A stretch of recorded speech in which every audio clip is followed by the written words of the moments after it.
అనుదినమన్న శ్రోతలకు మన ప్రభువును రక్షకుడై ఉన్న యేసుక్రీస్తు సరిసాటి లేని మహా గొప్ప పరిశుద్ధమైన నామమునందు శుభములు. నేడు 2025 సంవత్సరము ఏప్రిల్ మాసము 23వ తారీఖు బుధవారం నాటి ధ్యానాంశము త్వరపడుము. పరమగీతముల గ్రంథము 8వ అధ్యాయము 14వ వచనమునందు నా ప్రియుడ త్వరపడుము.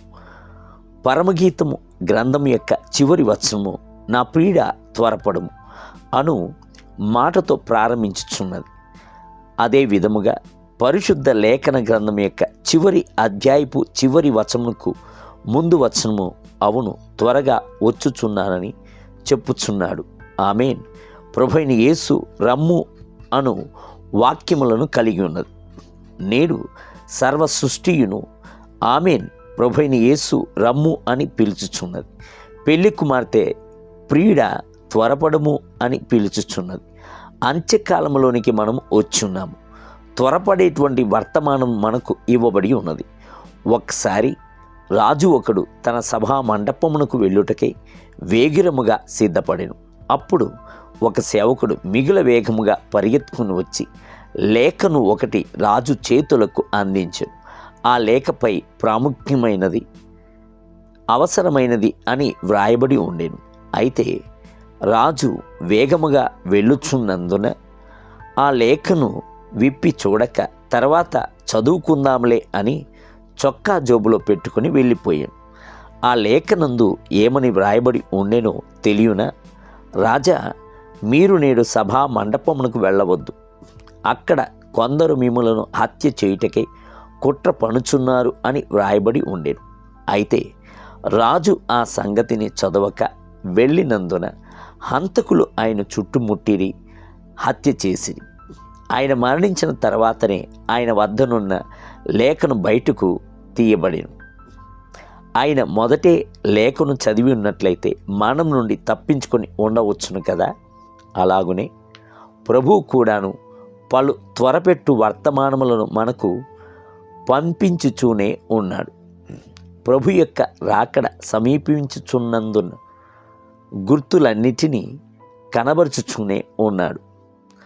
ఆయన యొక్క హెచ్చరింపు శబ్దమును మనము నిర్లక్ష్యము చేయవచ్చు. నేడు అంత్యక్రీస్తు వెలుపడుటకు కనిపెట్టుచున్నారు. లోకము భయంకరమైన నాశమునకు తిన్నగా వెలుచునే ఉన్నది. నేడు ఉగ్రత పాత్రలు భూమిపై కొమ్మరింపబడుటకును భూమికి తీర్పు తీర్చుటకును చెందిన కాలము సమీపించింది. ఇక మీదట సంభవింపబోచున్న వాటికి మనము తప్పించుకొనవలనంటే ప్రభు యొక్క రాకడ కొరకు సిద్ధపడవలసిందే తప్ప వేరొక మార్గము లేదు. ఆయన వచ్చుచున్న దినమునైనను ఆ గడినైనను మనము ఎరగకుండుట చేత మనము ఎల్లప్పుడూ సిద్ధపడి ఉండవలెను. అవును, త్వరగా వచ్చుచున్నాను అని ఆయన చెప్పుచున్నాడు. ప్రకటన గ్రంథం 22వ అధ్యాయం 20వ వచనం. అనేకులు సహనమును కోల్పోయి మనసునందు సొమ్మసిల్లిపోయారు.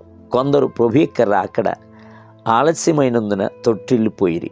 అపోస్తలుడైన పౌలు రాయిచున్నాడు, వచ్చుచున్నవాడు కొద్ది కాలంలో వచ్చును, ఆలస్యము చేయక వచ్చును. హెబ్రీయులకు రాసిన పత్రిక 10వ అధ్యాయం 37వ వచనం. ఆయన గుమ్మము వద్దకు వచ్చి ఉండుట చేత అనుకునని గడియలో ఆయనను చూడనై ఉన్నాము. దేవుని బిడ్డలారా, మనము మధ్యాకాశమునకు కొనిపోబడుచున్న దినము సమీపముగా ఉన్నది.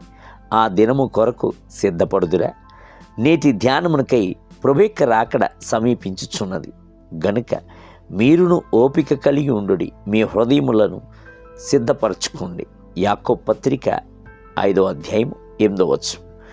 నేటి వేద పట్టణము ఉదయము 2వ సమూయేలు గ్రంథము 16, 17 మరియు 18 అధ్యాయములు. సాయంత్రము లూకాసు వార్త 17వ అధ్యాయం 20 మొదలుకొని 37 వచనములు. ప్రభు మిమ్ములను దీవించునుగాక. ఆమేన్.